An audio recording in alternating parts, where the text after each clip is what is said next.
Challenge ಮಾಡಿ ಹೇಳ್ತೀನಿ, ಈ ಒಂದು ಪನ್ನೀರ್ ಮಂಚೂರಿನ ನಾನು ಹೇಳೋ ವಿಧಾನದಲ್ಲಿ ಮಾಡಿದ್ರೆ ಸೇಮ್ ನಿಮಗೆ ಔಟ್ಸೈಡ್ ರೆಸ್ಟೋರೆಂಟಲ್ಲಿ ಯಾವ ಥರ ರುಚಿ ಇರುತ್ತೆ ಅದೇ ಥರ ಇರುತ್ತೆ ಪನ್ನೀರ್ ಮಂಚೂರಿ. ಬನ್ನಿ ಹಾಗಿದ್ರೆ ಇವತ್ತು ಪನ್ನೀರ್ ಮಂಚೂರಿ ಯಾವ ರೀತಿ ಮಾಡೋದು ಅಂತ ನೋಡೋಣ. ಹಲೋ ವೀಕ್ಷಕರೇ, ಎಲ್ರಿಗೂ ಸ್ವಾಗತ. ಎಲ್ಲರೂ ಚೆನ್ನಾಗಿದ್ದೀರಾ ಅಂತ ಭಾವಿಸ್ತಾ ಈ ಒಂದು ವಿಡಿಯೋನ ಶುರು ಮಾಡ್ತಾ ಇದ್ದೀನಿ. ಇವತ್ತು ಪನ್ನೀರ್ ಮಂಚೂರಿ ಮಾಡೋದಕ್ಕೆ ಯಾವ ಪದಾರ್ಥ ಬೇಕು ಅಂತ ಬನ್ನಿ ನೋಡೋಣ. ಇದನ್ನು ಮಾಡೋದಕ್ಕೆ ಕೇವಲ ಸ್ವಲ್ಪ ಪದಾರ್ಥಗಳಿದ್ರೆ ಸಾಕು. ಮೊದಲಿಗೆ ನಾವಿಲ್ಲಿ ಪನ್ನೀರ್ ತಗೊಂಡಿದ್ದೀವಿ, ಸ್ವಲ್ಪ ಖಾರದ ಪುಡಿ, ಸ್ವಲ್ಪ ಧನಿಯಾ ಪೌಡರ್, ಸ್ವಲ್ಪ ಗರಂ ಮಸಾಲ, ಮೈದಾ ಹಿಟ್ಟು, ಕಾರ್ನ್ ಫ್ಲೋರ್, ರುಚಿಗೆ ತಕ್ಕಷ್ಟು ಉಪ್ಪು, ಸಣ್ಣಗೆ ಹೆಚ್ಚಿಟ್ಕೊಂಡಿರುವಂತಹ ಈರುಳ್ಳಿ, ಸ್ವಲ್ಪ ಕ್ಯಾಪ್ಸಿಕಮ್, ಹಸಿಮೆಣಸಿನ್ಕಾಯಿ ಪೇಸ್ಟ್, ಹಾಗೆ ಶುಂಠಿ ಮತ್ತು ಬೆಳ್ಳುಳ್ಳಿನ ಈ ರೀತಿ ಸಣ್ಣದಾಗಿ ಹೆಚ್ಚಿಟ್ಕೊಂಡಿದ್ದೀವಿ. Green chilli sauce, soya sauce, tomato ketchup, red chilli sauce, ಶುಂಠಿ ಬೆಳ್ಳುಳ್ಳಿ ಪೇಸ್ಟ್, ಹಾಗೆಯೇ ಸ್ಪ್ರಿಂಗ್ ಆನಿಯನ್. ಇದೇನು ಮ್ಯಾಂಡೇಟರಿ ಇಲ್ಲ, ಇದ್ರೆ ಬೇಕಿದ್ರೆ ನೀವು ಹಾಕೋಬಹುದು. ಈಗ ನಾನಿಲ್ಲಿ ಒಂದು ಪಾತ್ರೆ ಅಂದರೆ ಒಂದು ಬೌಲ್ಗೆ ನಾನಿಲ್ಲಿ 3 ಸ್ಪೂನ್ನಷ್ಟು ಕಾರ್ನ್ ಫ್ಲೋರ್ನ ಹಾಕ್ಕೊಳ್ತಾ ಇದ್ದೀನಿ. ನಂತರ ಇಲ್ಲಿ 2 ಸ್ಪೂನಷ್ಟು ಮೈದಾನ ಹಾಕ್ಕೊಳ್ತಾ ಇದ್ದೀನಿ. ಅರ್ಧ ಚಮಚದಷ್ಟು ಖಾರದ ಪುಡಿ, ರುಚಿಗೆ ತಕ್ಕಷ್ಟು ಉಪ್ಪು, ಸ್ವಲ್ಪ ಗರಂ ಮಸಾಲ, ಧನಿಯಾ ಪುಡಿ, ಹಾಗೆ ಶುಂಠಿ ಬೆಳ್ಳುಳ್ಳಿ ಪೇಸ್ಟ್, ಸ್ವಲ್ಪ ಹಸಿಮೆಣಸಿನ್ಕಾಯಿ ಪೇಸ್ಟ್, ಇಷ್ಟನ್ನು ಸಹ ಹಾಕ್ಕೊಂಡು ಸ್ವಲ್ಪ ನೀರನ್ನು ಹಾಕ್ಕೊಂಡು ಈ ರೀತಿಯಾಗಿ ನೀಟಾಗಿ ಮಿಕ್ಸ್ ಮಾಡ್ಕೊಳ್ತಾ ಇದ್ದೀನಿ. ನೀರನ್ನು ಒಟ್ಟಿಗೆ ಹಾಕ್ಕೋಬೇಡಿ, ಸ್ವಲ್ಪನೇ ಹಾಕ್ಕೊಂಡು ಹದ ನೋಡ್ಕೊಳ್ತಾ ಇರಿ. ತುಂಬ ನೀರು ಹಾಕ್ಕೊಂಡ್ರೆ ತುಂಬ ನೀರಾಗೋಗುತ್ತೆ.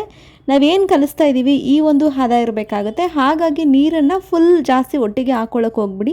ಸ್ವಲ್ಪನೇ ಹಾಕ್ಕೊಂಡು ಈ ಒಂದು ಹದ ನೋಡಿ ಇಷ್ಟಾದರೂ ಕನ್ಸಿಸ್ಟೆನ್ಸಿ ಇರಬೇಕಾಗತ್ತೆ. ಇಲ್ಲ ಅಂತ ಅಂದರೆ ಕೋಟಿಂಗ್ ಏನು ಬರುತ್ತೆ, ಪನ್ನೀರ್ ಸುತ್ತ ಒಂದು ಕೋಟಿಂಗ್ ಏನು ಬರುತ್ತೆ ಅದು ನೀಟಾಗಿ ನಿಲ್ಲಲ್ಲ. ಹಾಗಾಗಿ ಇಷ್ಟಾದರೂ ಥಿಕ್ನೆಸ್ ಬೇಕಾಗುತ್ತೆ. ಇದು ಸರಿ ಇಲ್ಲ ಅಂತಂದರೆ ಪನ್ನೀರ್ ಡ್ರೈ ಗೋಬಿ ಸರಿಯಾಗಿ ಬರಲ್ಲ, ಆವಾಗ ನಮಗೆ ಪನ್ನೀರ್ ಮಂಚೂರಿ ರುಚಿಯಾಗಿ ಬರಲ್ಲ. ಹಾಗಾಗಿ ಈ ಒಂದು ಕನ್ಸಿಸ್ಟೆನ್ಸಿ ಇಷ್ಟಾದರೂ ಗಟ್ಟಿ ಇರಬೇಕಾಗತ್ತೆ. ಈ ಒಂದು ಹದಕ್ಕೆ ನಾನು ಇವಾಗ ಮಾಡ್ಕೊಳ್ತಾ ಇದ್ದೀನಿ. ಬೇಕಿದ್ರೆ ಸ್ವಲ್ಪ ಕ್ರಿಸ್ಪಿನೆಸ್ ಬರೋದಕ್ಕೆ ಅಕ್ಕಿ ಹಿಟ್ಟನ್ನು ಸಹ ನಾವು ಇಲ್ಲಿ ಆ್ಯಡ್ ಮಾಡ್ಕೋಬಹುದು. ಅಕ್ಕಿ ಹಿಟ್ಟು ಆ್ಯಡ್ ಮಾಡೋದ್ರಿಂದ ಕ್ರಿಸ್ಪಿನೆಸ್ ಸ್ವಲ್ಪ ಜಾಸ್ತಿ ಬರುತ್ತೆ, ಆವಾಗ ಇನ್ನೂ ಸ್ವಲ್ಪ ರುಚಿ ಹೆಚ್ಚಾಗುತ್ತೆ. ಬಟ್ ಇದ್ರೆ ಹಾಕೋಬಹುದು, ನಾಟ್ ಮ್ಯಾಂಡೇಟರಿ. ಈಗ ಇದು ರೆಡಿ ಆಗಿದೆ. ಇದಕ್ಕೆ ಪನ್ನೀರ್ನ ನಾವು ಸಣ್ಣದಾಗಿ ಹೆಚ್ಕೊಂಡು ಕ್ಯೂಬ್ ಶೇಪ್ನಲ್ಲಿರೋ ಪನ್ನೀರ್ನ ಇದಕ್ಕೆ ಹಾಕ್ಕೊಳ್ತಾ ಇದ್ದೀವಿ. ನಿಮಗೆ ಯಾವ ಶೇಪ್ಗೆ ಪನ್ನೀರ್ ಬೇಕು ಅದನ್ನು ನೀವು ಕಟ್ ಮಾಡ್ಕೋಬಹುದು. ಈ ಒಂದು ಆಕಾರದಲ್ಲಿ ನಾವು ಪನ್ನೀರ್ನ ಈ ರೀತಿ ಕಟ್ ಮಾಡ್ಕೊಂಡಿದ್ವಿ.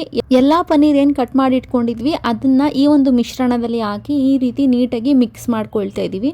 ಈ ರೀತಿ ನೀಟಾಗಿ ಮಿಕ್ಸ್ ಮಾಡಿಕೊಂಡು ಒಂದು 5 ರಿಂದ 10 ನಿಮಿಷದ ಕಾಲ ನೆನೆಯೋದಕ್ಕೆ ಬಿಟ್ಬಿಟ್ರೆ ಇದೇನು ರೆಡಿ ಮಾಡಿ ಇಟ್ಕೊಂಡಿದ್ವಿ ಈ ಮಿಶ್ರಣ ನೀಟಾಗಿ ಪನ್ನೀರ್ಗೆ ಇಟ್ಕೊಳ್ಳುತ್ತೆ. ಆವಾಗ ರುಚಿ ತುಂಬ ಚೆನ್ನಾಗಿ ಬರುತ್ತೆ. ಇದೊಂದು 5 ನಿಮಿಷ ನೆನೆಯೋಕ್ಕೆ ಬಿಡ್ತಾ ಇದ್ದೀನಿ. ಈಗ ಒಂದು ಪಾತ್ರೆಯಲ್ಲಿ ಎಣ್ಣೆನ ಹಾಕ್ಕೊಳ್ತಾ ಇದ್ದೀನಿ. ಎಣ್ಣೆನ ಹಾಕ್ಕೊಂಡು ಎಣ್ಣೆ ಕಾದ ನಂತರ ನಾವೇನು ಪನ್ನೀರ್ನ ಮಿಶ್ರಣದಲ್ಲಿ 5 ನಿಮಿಷ ನೆನೆಯೋಕೆ ಇಟ್ಟಿದ್ವಿ ಅದನ್ನು ತೆಗೆದು ಒಂದೇ ಈ ರೀತಿ ಎಣ್ಣೆಯಲ್ಲಿ ಬಿಡ್ತಾ ಇದ್ದೀನಿ. ಈ ರೀತಿ ಎಣ್ಣೆಯಲ್ಲಿ ಬಿಡಬೇಕಾದ್ರೆ ನೆನ್ಪಿಟ್ಕೊಳ್ಳಿ, ಫ್ಲೇಮು ತುಂಬ ಜೋರಾಗಿ ಇಡೋದಕ್ಕೆ ಹೋಗಬೇಡಿ. ಯಾಕಂತಂದರೆ ನಾವು ಒಂದೊಂದೇ ಬಿಡೋದಕ್ಕೆ ಸಮಯ ತಗೊಳುತ್ತೆ. ಹಾಗಾಗಿ ಮೀಡಿಯಮ್ ಫ್ಲೇಮ್ ಬಿಟ್ಟರೆ ಲೋ ಫ್ಲೇಮಲ್ಲಿ ಇಡಿ, ಆಗ ನೀಟಾಗಿ ಒಂದೊಂದೇ ಬಿಡ್ಬೋದು. ಜಾಸ್ತಿ ಹೈ ಫ್ಲೇಮಲ್ಲಿ ಇಟ್ಟರೆ ಏನಾಗುತ್ತೆ, ನಾವೆಲ್ಲ ಬಿಡೋ ಅಷ್ಟರಲ್ಲಿ ಫಸ್ಟ್ ಏನು ಬಿಟ್ಟಿದ್ವಿ ಅದು ಸೀದೋದಂಗೆ ಆಗಿಬಿಡುತ್ತೆ, ಒಳಗಡೆ ಬೆಂದೇ ಇರಲ್ಲ, ಇಟ್ಟು ನೀಟಾಗಿ ಬೆಂದೇ ಇರಲ್ಲ. ಹಾಗಾಗಿ ಒಂದೊಂದೇ ನಿಧಾನಕ್ಕೆ ಬಿಡಿ ಆ್ಯಂಡ್ ಫ್ಲೇಮ್ನ ಮೀಡಿಯಮ್ ಇಡಿ, ಜಾಸ್ತಿ ಹೈ ಫ್ಲೇಮ್ನ ಇಡೋದಕ್ಕೆ ಹೋಗ್ಬಿಡಿ. ಇದೊಂದು ನೆನಪಲ್ಲಿ ಇಟ್ಕೊಳ್ಳಿ. ಈಗ ನೋಡಿ ನಾನು ಮೀಡಿಯಮ್ ಫ್ಲೇಮಲ್ಲಿ ಇಟ್ಕೊಂಡು ಇದನ್ನು ನೀಟಾಗಿ ಬೇಯಿಸ್ಕೊಳ್ತಾ ಇದ್ದೀನಿ. ಒಂದು 3 ರಿಂದ 4 ನಿಮಿಷ ನೀಟಾಗಿ ಬೇಯಿಸ್ಕೊಳ್ಳಿ. ಯಾಕಂತಂದರೆ ಜಾಸ್ತಿ ಬೇಯಿಸ್ಬಿಟ್ರೆ ಏನಾಗುತ್ತೆ, ಪನ್ನೀರು ಒಳಗಡೆ ಗಟ್ಟಿ ಆಗಿಬಿಡುತ್ತೆ. ಹಾಗಾಗಿ ನಾವು ತುಂಬ ಹೊತ್ತು ಬೇಯಿಸೋದೇನು ಅಗತ್ಯ ಇರಲ್ಲ. ಒಂದು 3-4 ನಿಮಿಷ ಬೆಂದರೆ ಸಾಕಾಗುತ್ತೆ. ಮೇಲ್ಗಡೆ ಕೋಟಿಂಗ್ ಏನು ಮಿಶ್ರಣ ರೆಡಿ ಮಾಡಿ ಪನ್ನೀರ್ಗೆ ಹಾಕಿದ್ವಲ್ಲ ಆ ಒಂದು ಕೋಟಿಂಗ್ ಗೋಲ್ಡನ್ ಬ್ರೌನ್ ಕಲರ್ ಬಂದರೆ ಸಾಕಾಗುತ್ತೆ. ತುಂಬ ಬೇಯಿಸಿದ್ರೆ ಏನಾಗುತ್ತೆ ಅಂದರೆ ಪನ್ನೀರ್ ಒಳಗಡೆ ರಬ್ಬರ್ ಥರ ಆಗಿಬಿಟ್ಟು ಗಟ್ಟಿ ಆಗಿಬಿಡುತ್ತೆ, ತುಂಬ ಸಾಫ್ಟ್ನೆಸ್ ಇರಲ್ಲ. ಹಾಗಾಗಿ ಜಾಸ್ತಿ ಬೇಯಿಸೋದಕ್ಕೆ ಹೋಗಬೇಡಿ. ಪನ್ನೀರ್ ನೋಡಿ ಈ ರೀತಿ ಒಂದಕ್ಕೊಂದು ಅಂಟ್ಕೊಂಡಿರುತ್ತೆ ಬಿಟ್ಟಾಗ, ಅದನ್ನು ಬಿಡಿಸೋದಕ್ಕೆ ಹೋಗಬೇಡಿ. ಹಾಗೆ ತೆಗೆದು ಪ್ಲೇಟ್ಗೆ ಹಾಕಿ ಅದು ನೀಟಾಗಿ ಆರಿದ ನಂತರ ಒಂದೊಂದೇ ನಾವು ಬಿಡಿಸ್ಕೋಬಹುದು. ಈಗ ನೀವು ಬೇಯಬೇಕಾದ್ರೆ ತೆಗೆದ್ರೆ ಏನಾಗುತ್ತೆ, ಪನ್ನೀರ್ ಮುರಿದೋಗೋ ಸಾಧ್ಯತೆ ಇರುತ್ತೆ. ಹಾಗಾಗಿ ಅದನ್ನು ಹಾಗೆ ಬಿಟ್ಟು ಅದು ನೀಟಾಗಿ ಆರಿದ ಮೇಲೆ ನಾವು ಕೈಯಲ್ಲೇ ಬಿಡಿಸ್ಕೊಂಡ್ರೆ ಆರಾಮಾಗಿ ಬಂದುಬಿಡುತ್ತೆ.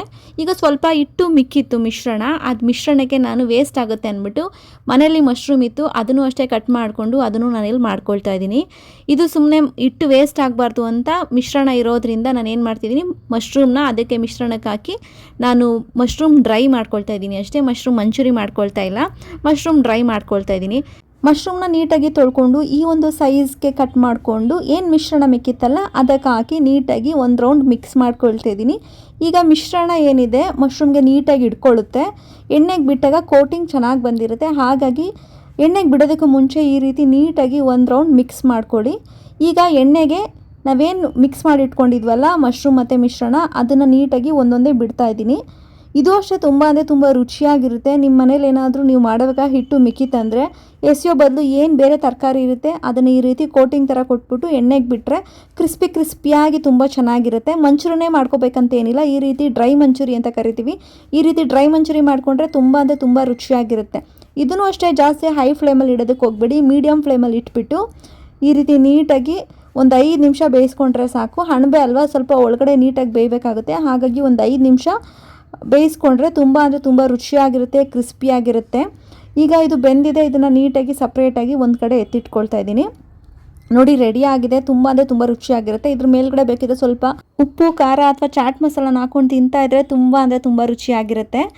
ಈಗ ಬನ್ನಿ ಪನ್ನೀರ್ ಮಂಚೂರಿ ಮಾಡೋದಕ್ಕೆ ಒಂದು ಬಾಣಲಿ ಇಟ್ಟಿದ್ದೀನಿ. ಅದಕ್ಕೆ ಸ್ವಲ್ಪ ಎಣ್ಣೆ ಹಾಕ್ಕೊಂಡು ಒಂದು 2ರಿಂದ 3 ಸ್ಪೂನ್ ಎಣ್ಣೆ ಹಾಕ್ಕೊಂಡು ಹೆಚ್ಚಿಟ್ಕೊಂಡಿರುವಂತಹ ಶುಂಠಿ ಮತ್ತು ಬೆಳ್ಳುಳ್ಳಿನ ಹಾಕ್ಕೊಂಡು ನಂತರ ಹಸಿಮೆಣಸಿನ್ಕಾಯಿ ಪೇಸ್ಟ್ ನಿಮ್ಗೆ ಎಷ್ಟು ಖಾರ ಬೇಕು ನೋಡ್ಕೊಳ್ಳಿ. ಜಾಸ್ತಿ ಹಾಕ್ಕೊಂಡ್ರೆ ತುಂಬ ಖಾರ ಆಗಿಬಿಡುತ್ತೆ. ನಾನಿಲ್ಲಿ 1/4 ಚಮಚದಿಂದ ಅರ್ಧ ಚಮಚದಷ್ಟು ಅಷ್ಟೇ ಹಾಕ್ಕೊಂಡಿದ್ದೀನಿ.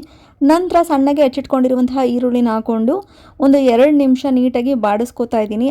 ನಂತರ ನಾನಿಲ್ಲಿ ಕ್ಯಾಪ್ಸಿಕಮ್ನ ಹಾಕ್ಕೊಳ್ತಾ ಇದ್ದೀನಿ. ಕ್ಯಾಪ್ಸಿಕಮ್ ಬಳಸೋದ್ರಿಂದ ತುಂಬ ಅಂದರೆ ತುಂಬ ಒಂದು ರುಚಿ ಹೆಚ್ಚಾಗುತ್ತೆ. ಹಾಗಾಗಿ ಇದನ್ನು ಸ್ವಲ್ಪ ಹಾಕ್ಕೊಳ್ತಾ ಇದ್ದೀನಿ. ಸ್ವಲ್ಪ ಖಾರದ ಪುಡಿ, ಗರಂ ಮಸಾಲ, ಧನಿಯಾ ಪೌಡರ್ ಇಷ್ಟು ಅಷ್ಟೇ ರುಚಿಗೆ ತಕ್ಕಷ್ಟು ಒಂದು ಅರ್ಧ ಚಮಚ ಹಾಕ್ಕೊಂಡ್ರೆ ಸಾಕಾಗುತ್ತೆ. ಇದನ್ನು ಹಾಕ್ಕೊಂಡು ನೀಟಾಗಿ ಬಾಡಿಸ್ಕೊಳ್ತಾ ಇದ್ದೀನಿ. ಇದಾದ ನಂತರ ಸ್ವಲ್ಪ ಸಾಸ್ಗಳು ಬೇಕಾಗುತ್ತೆ. ಟೊಮೊಟೊ ಕೆಚಪ್ನ ಆ್ಯಡ್ ಮಾಡ್ಕೊಳ್ತಾ ಇದ್ದೀನಿ. ಒಂದು 1/2 ಸ್ಪೂನಷ್ಟು ಹಾಕ್ಕೊಂಡ್ರೆ ಸಾಕಾಗುತ್ತೆ. ನಂತರ red chilli sauce, green chilli sauce ಎರಡನ್ನೂ ಅಷ್ಟೇ ಒಂದು ಅರ್ಧ ಸ್ಪೂನ್ ಆ್ಯಡ್ ಮಾಡ್ಕೊಳ್ತಾ ಇದ್ದೀನಿ. ಹಾಗೆ ಸೋಯಾ ಸಾಸ್ನೂ ಅಷ್ಟೇ ಆ್ಯಡ್ ಮಾಡ್ಕೊಳ್ತಾ ಇದ್ದೀನಿ. ಆ್ಯಡ್ ಮಾಡಿಕೊಂಡು ಈಗ ಒಂದು ಅರ್ಧ ನಿಮಿಷ ನೀಟಾಗಿ ಮೀಡಿಯಮ್ ಫ್ಲೇಮಲ್ಲಿಟ್ಟು ಈ ರೀತಿ ಬೇಯಿಸ್ಕೊಳ್ಳಿ. ಕುದಿ ಬರಲಿ ಸ್ವಲ್ಪ ಲೈಟಾಗಿ. ಈಗ ನಾವೇನು ಡ್ರೈ ಪನ್ನೀರ್ ಮಂಚೂರಿ ರೆಡಿ ಮಾಡಿಟ್ಕೊಂಡಿದ್ವಲ್ಲ ಅದನ್ನು ಆ್ಯಡ್ ಮಾಡ್ಕೊಳ್ತಾ ಇದ್ದೀನಿ. ಅದನ್ನು ಆ್ಯಡ್ ಮಾಡಿಕೊಂಡು ಈಗ ಮೀಡಿಯಮ್ ಫ್ಲೇಮ್ ಇರಬೇಕು, ತುಂಬ ಹೈ ಫ್ಲೇಮ್ ಬೇಡ, ಹಾಗೆ ಲೋ ಫ್ಲೇಮು ಬೇಡ. ಮೀಡಿಯಮ್ ಫ್ಲೇಮಲ್ಲಿ ಇಟ್ಕೊಂಡು ಈ ರೀತಿ ಮಿಕ್ಸ್ ಮಾಡ್ಕೋಬೇಕಾಗತ್ತೆ. ಈ ರೀತಿ ನಾವು 1 ನಿಮಿಷ ಅಥವಾ 1.5 ನಿಮಿಷ, ಮ್ಯಾಕ್ಸ್ ಟು ಮ್ಯಾಕ್ಸ್ 2 ನಿಮಿಷ ಮಾಡಿಕೊಂಡ್ರೆ ಸಾಕಾಗುತ್ತೆ. ನಿಮಗೆ ತುಂಬ ಕ್ರಂಚಿಯಾಗಿ ಕ್ರಿಸ್ಪಿಯಾಗಿ ಬೇಕಂತಂದರೆ ಜಾಸ್ತಿ ಬೇಯಿಸ್ಕೊಳ್ಳೋಕೆ ಹೋಗ್ಬಿಡಿ. ತುಂಬ ಸಾಫ್ಟಾಗಿರಬೇಕು ಸ್ವಲ್ಪ ಅಂತಂದರೆ ನೀವು ಸ್ವಲ್ಪ ಒಂದು 2 ನಿಮಿಷನಾದರೂ ಬೇಯಿಸಬೇಕಾಗುತ್ತೆ. ತುಂಬ ಅಂದರೆ ತುಂಬ ರುಚಿಯಾಗಿರುತ್ತೆ. ನೋಡ್ತಾ ಇದ್ರೇ ಟೇಟ್ ನಿಮಗೆ ಆಚೆಗಡೆ ರೆಸ್ಟೋರೆಂಟ್ ಸಿಗೋ ರೀತಿಯೇ ನಿಮ್ಗೆ ಅನಿಸ್ತಾ ಇದೆ. ಇನ್ನು ರುಚಿ ಅಂತೂ ಅದೇ ರೀತಿ ಇರುತ್ತೆ. ನೀವು ಅಷ್ಟೇ ಈ ರೆಸಿಪಿನ ಮನೇಲಿ ಟ್ರೈ ಮಾಡಿ, ಖಂಡಿತವಾಗ್ಲೂ ನಿಮಗೆ ಇಷ್ಟ ಆಗುತ್ತೆ. ಹಾಗೆ ನಾವೇನು ಮಶ್ರೂಮ್ ಡ್ರೈ ಮಾಡ್ಕೊಂಡಿದ್ವಲ್ಲ ಅದನ್ನು ಅಷ್ಟೇ ಇದೇ ರೀತಿಯಾಗಿ ಸೇಮ್ ಸ್ಟೆಪ್ಸ್ ಮಾಡಿಕೊಂಡು ಪನ್ನೀರ್ ಹಾಕೊಳ್ಳೋ ಕಡೆ ಮಶ್ರೂಮ್ ಹಾಕ್ಕೊಂಡ್ರೆ ಮಶ್ರೂಮ್ ಮಂಚೂರಿನೂ ಅಷ್ಟೇ ರೆಡಿಯಾಗಿರುತ್ತೆ. ತುಂಬ ಅಂದರೆ ತುಂಬ ಚೆನ್ನಾಗಿತ್ತು. ನನಗಂತೂ ತುಂಬ ಇಷ್ಟ ಆಯಿತು. ಸೇಮ್ ರೆಸ್ಟೋರೆಂಟ್ ಸ್ಟೈಲ್ ಥರನೇ ಇತ್ತು. ನೀವು ಅಷ್ಟೇ ರೆಸಿಪಿನ ಟ್ರೈ ಮಾಡಿ ಹೇಗಿತ್ತು ಅಂತ ಕಮೆಂಟ್ನಲ್ಲಿ ತಿಳಿಸಿ. ಇದನ್ನು ಮಾಡೋದಂತೂ ತುಂಬ ಅಂದರೆ ತುಂಬ ಸುಲಭ. ಹೋಪ್ ನಿಮಗೆ ಈ ಒಂದು ವಿಡಿಯೋ ಇಷ್ಟ ಆಗಿರುತ್ತೆ ಅಂತ ಭಾವಿಸ್ತೀನಿ. ಆ್ಯಂಡ್ ಯಾರೆಲ್ಲ ನಮ್ಮ ಚಾನಲ್ಗೆ ಇನ್ನೂ ಸಬ್ಸ್ಕ್ರೈಬ್ ಆಗಿಲ್ಲ ಅಂತಂದರೆ ಸಬ್ಸ್ಕ್ರೈಬ್ ಆಗಿ. ಸಬ್ಸ್ಕ್ರೈಬ್ ಆದರೆ ಯಾವುದೇ ಒಂದು ವಿಡಿಯೋ ಅಪ್ಲೋಡ್ ಮಾಡಿದಾಗ ನಿಮಗೆ ನೋಟಿಫಿಕೇಷನ್ ಬರುತ್ತೆ. ಇದೇ ರೀತಿ ಪ್ರೋತ್ಸಾಹ ನೀಡ್ತಾ ಇರಿ. ಮುಂದಿನ ಒಂದು ವಿಡಿಯೋದಲ್ಲಿ ಸಿಗ್ತೀನಿ. ಅಲ್ಲಿವರೆಗೂ ತುಂಬ ಅಂದರೆ ತುಂಬ ಧನ್ಯವಾದಗಳು ವೀಕ್ಷಕರೇ. Thank you so much. ಧನ್ಯವಾದಗಳು.